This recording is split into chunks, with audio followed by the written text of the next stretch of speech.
এখন আমরা যেটা জানবো সেটা হচ্ছে different scientist different opinions about particles.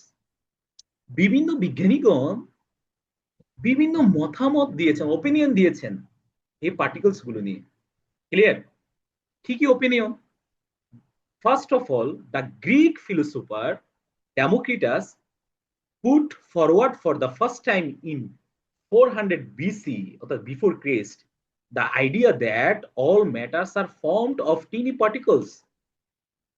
একজন গ্রিক ফিলোসোফার বিজ্ঞানী ডেমোক্রিটাস তিনি প্রথম খ্রিস্টপূর্ব 400 অব্দে একটা আইডিয়া দাঁড় করিয়েছিলেন যে কি all matters are formed of tiny particles.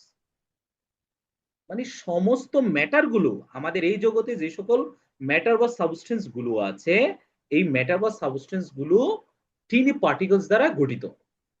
According to him this particles are indivisible. তিনি বলেছিলেন এই যে পার্টিকেল গুলো আছে এগুলো হচ্ছে indivisible, which cannot be divided further.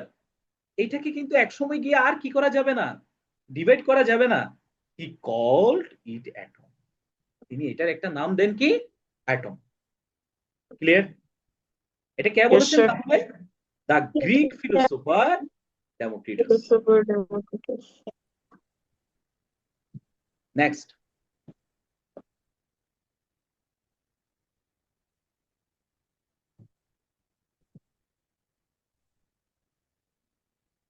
বলছে two of this contemporary philosophers, Plato and Aristotle, express different opinions. তখনকার সময়ে মানে তার সমসাময়িক সময়ে আরো দুইজন দার্শনিক, একটা হচ্ছে প্ল্যাটো এবং এরিস্টটল, তারা আবার ভিন্ন মত পোষণ করেন, ডিফারেন্ট ওপিনিয়ন্স দেন তারা। According to Aristotle, matter is continuous and as such particles of matter can be divided into smaller and smaller parts with work limit. তখনকার সময়ে বিজ্ঞানী ডেমোক্রিটাসের পরে এই যে প্ল্যাটো এবং এরিস্টটল, তারা ডেমোক্রিটাসের যেই ওপিনিয়নটা ছিল সেই ওপিনিয়নকে তারা কি করে, তারা এর একটা মানে দ্বিমত পোষণ করে। তারা একটা ভিন্ন ধরনের ওপিনিয়ন তারা আবার দাঁড় করায়। সেটা হচ্ছে অ্যাকর্ডিং টু এরিস্টটলের ভাষ্য অনুসারে যে সমস্ত ম্যাটার গুলো আছে তারা হচ্ছে continuous, matter is continuous and as such particles matter can be divided into smaller and smaller parts with work limit. Matter গুলোকে ক্ষুদ্র থেকে ক্ষুদ্রতর অংশে ডিভাইড করা যায়, ঠিক আছে? কিন্তু ডেমোক্রিটাস কি বলেছিলেন? তাদেরকে ডিভাইড করা যায় না। এরিস্টটল বলছেন না, তাদেরকে কি করা যায়, ডিভাইড করা যায়। তাদের ওয়ার্ক লিমিট অনুসারে তাদেরকে ক্ষুদ্র থেকে smaller and smaller parts with work limit. Clear? Then based on experimental evidence in 1803, the English scientist John Dalton said that the smallest particle of an element is an atom which cannot be divided any further. এর অনেক সময় পরে এসে প্রায় 1803 সালের দিকে আমাদের খুবই একজন ফেমাস সায়েন্টিস্ট জন ডাল্টন, তিনি আবার এই পার্টিকেলস নিয়ে গবেষণা করেন এবং তিনি একটি ওপিনিয়ন দাঁড় করান।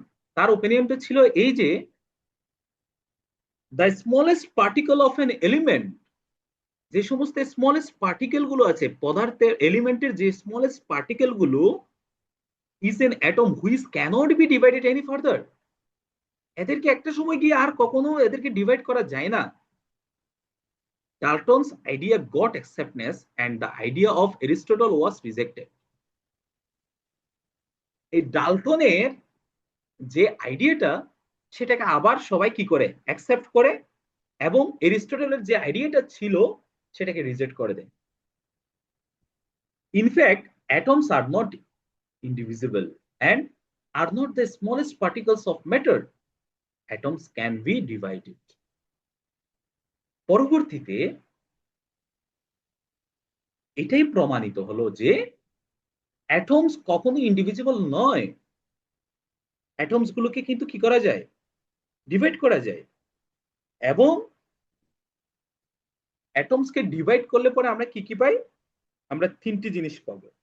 এটা হচ্ছে electron, proton and neutron. Clear? Okay. Yes, sir. Thanks for watching video.